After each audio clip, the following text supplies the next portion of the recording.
Afghanistan, a nation of 37 million people, has one of the fastest growing populations on the planet and will soon be more populous than either Canada or Poland. It is bordered by Iran, Turkmenistan, Uzbekistan, Tajikistan, China, and Pakistan. Afghanistan is located at the strategic crossroads that has connected Iranian, Central, and East Asian civilizations to India. It is one of the most mountainous countries in the world. However, it is also home to a vast network of rivers and fertile valleys, carved out by the massive snowmelt flowing from the Hindu Kush and other mountain ranges which envelop the country. More than 4,000 years ago, the farmers of this region began to urbanize. Little is known about these first ancient city-states, other than that those in the north, in the land that became known as Bactria, were culturally connected to Central Asian peoples, while those in the southeast were heavily influenced by the Indus Valley civilization, with some of the cities there likely being founded by colonists from the south. However, until more archaeological work is done, Afghanistan's ancient past will remain largely mysterious. Even Kabul,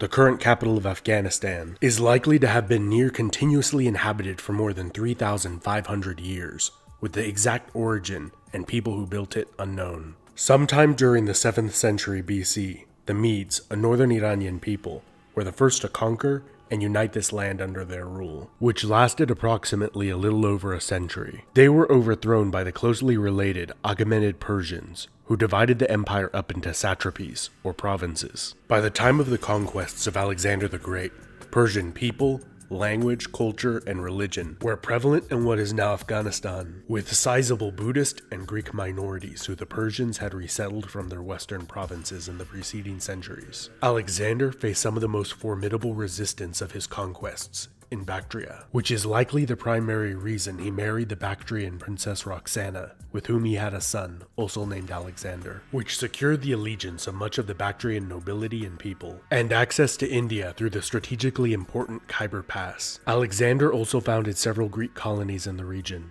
that later became important political, commercial, and military centers. The Macedonian general Seleucus and his descendants ruled over much of the eastern portion of Alexander's empire in the years following his death at the age of 32. Control over Bactria and the Indus River Valley was tenuous at best. Before 300 BC, much of this territory had been lost to the Indian-Mauryan Empire of Chandragupta. In the peace that followed the war between the two empires, Chandragupta married Seleucus's daughter and gifted his father-in-law 500 trained war elephants, which he used to great effect in his wars in the west. Not long after, the Greek cities of Bactria overthrew Seleucid rule, establishing a wealthy kingdom that controlled much of the land trade to and from China and India. They were able to withstand a major Seleucid invasion and a nearly 3-year-long siege of their capital city of Balkh, causing the exhausted Seleucids to sue for peace. Over the next 2 decades, the Seleucid Empire was also greatly weakened by the rise of another one of their former vassals, the Arsacid Parthians.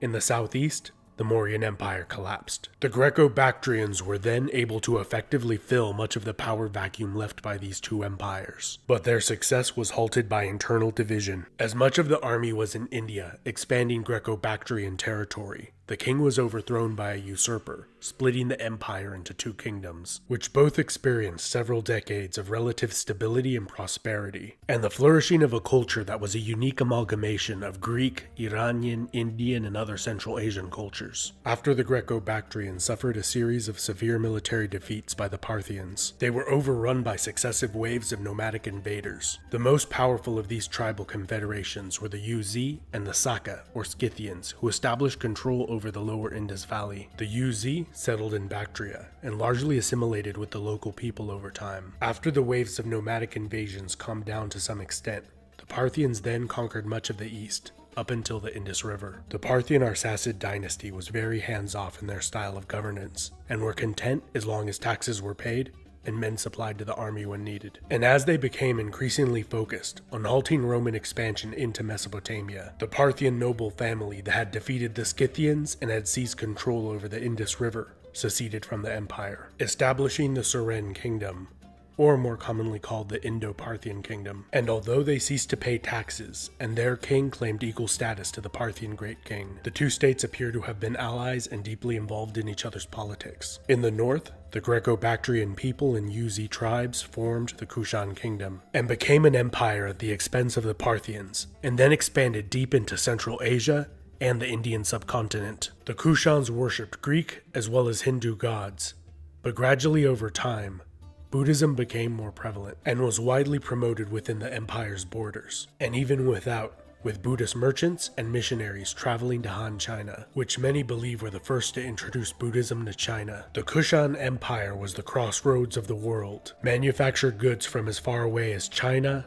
Rome, and Aksumite Ethiopia would have been common sights in the great cities of the Kushan Empire. In the west, the Parthians succumbed to internal infighting which allowed the Sassanid Persians to overthrow them. Viewing themselves as the re-establishment of the ancient Achaemenid Persian Empire that Alexander had toppled, the reinvigorated Persians successfully campaigned to the north, south, east, and west, quickly overrunning the Kushan Empire, and established the Kushan Shahs as vassal kings of a greatly diminished territory, and were gradually stripped of their military and administrative power. During the intermediate period of Sasanian decline, the nomadic Kidarites and then Hephthalites gained control over the eastern portion of the empire, and like the Yuezhi before them, they largely adopted much of the local culture before being reconquered by the Sasanians. It was during Sasanian rule that the first recorded instance of the term Afghan was made in reference to the people inhabiting the mountainous eastern provinces of the empire, and is likely derived from the Pashtun ethnic group, which is the largest in Afghanistan. By the time of this region's conquest by the Arab caliphates, Buddhism and the Persian Zoroastrian faith were the dominant religions in the land. That proved difficult to control. Whenever a large Arab army left,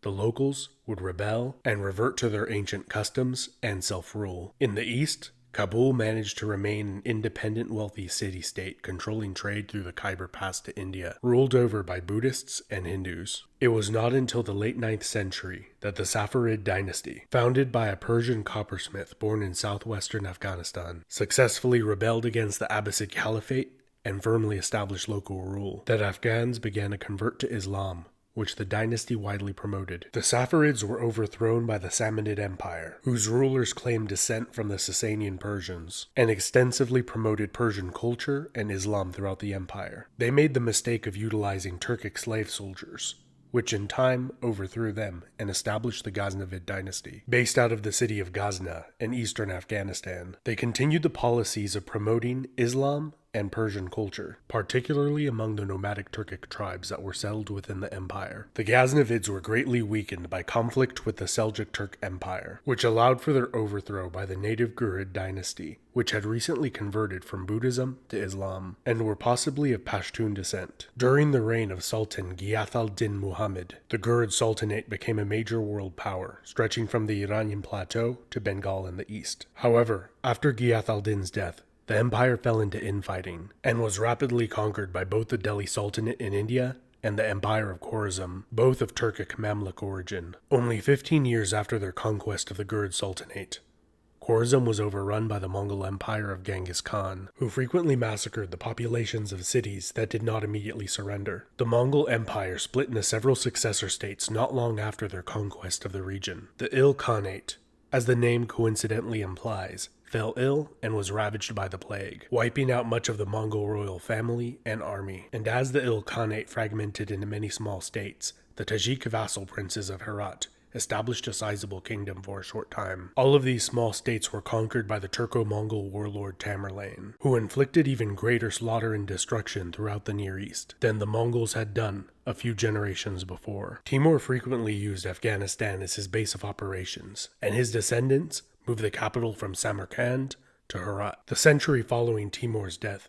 began with peace and prosperity and ended with internal strife and civil war, with its territory being lost to the Uzbeks in the north, the Safavid Persians in the west, and in the southeast the emergent Mughal Empire, which would go on to conquer most of India, claiming descent from Timur and Genghis Khan. Throughout the 17th century, Afghanistan became a largely autonomous buffer zone between the powerful Safavid and Mughal empires. In 1709, the Pashtun Hotak dynasty successfully rebelled and established a short-lived empire by conquering a great deal of Iranian territory. The Safavid Empire was overthrown by the soldier of fortune Nader Shah. He was the son of a common herdsman and one of the most brilliant military strategists ever to have lived. He reconquered Afghanistan and defeated Ottoman and Mughal armies, but his reign was brought short when he was assassinated at the age of 48. One of his cavalry commanders, Ahmed Shah Durrani, was a Pashtun and returned to his homeland, where a Pashtun tribal confederation selected him as their leader. He used his military experience to great effect,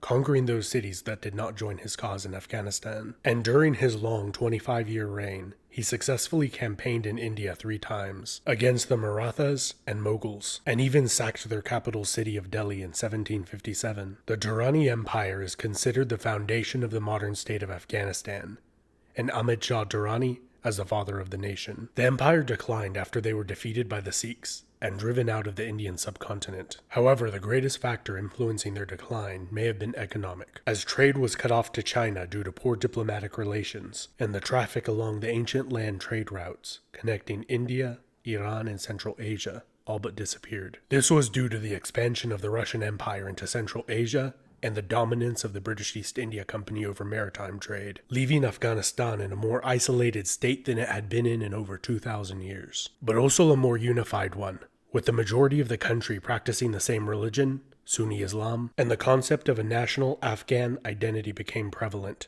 regardless of tribal or ethnic affiliation. The Durrani were overthrown by Dost Muhammad Khan, who established the Emirate of Afghanistan. The British, who had largely gained control over India and its revenue, feared that the Russians would take Afghanistan and use it as a staging ground to take India from them. So to preempt the Russians, they invaded instead, and reinstalled the deposed Durrani king on the throne, who was widely disliked. After encountering minimal resistance to their conquest and occupation of the country, the British withdrew most of their troops back to India. The remaining British occupying force was then ambushed and was almost completely slaughtered as they attempted to retreat from the country. In an event that shocked Great Britain and the Western world, the Afghans then reinstated Dost Muhammad Khan on the throne of the country. Nearly 4 decades after the first invasion, the British invaded again. A peace was concluded after both sides suffered heavy casualties. Afghanistan became a British protectorate, with the Afghans maintaining complete self-rule, and the British handling their foreign affairs,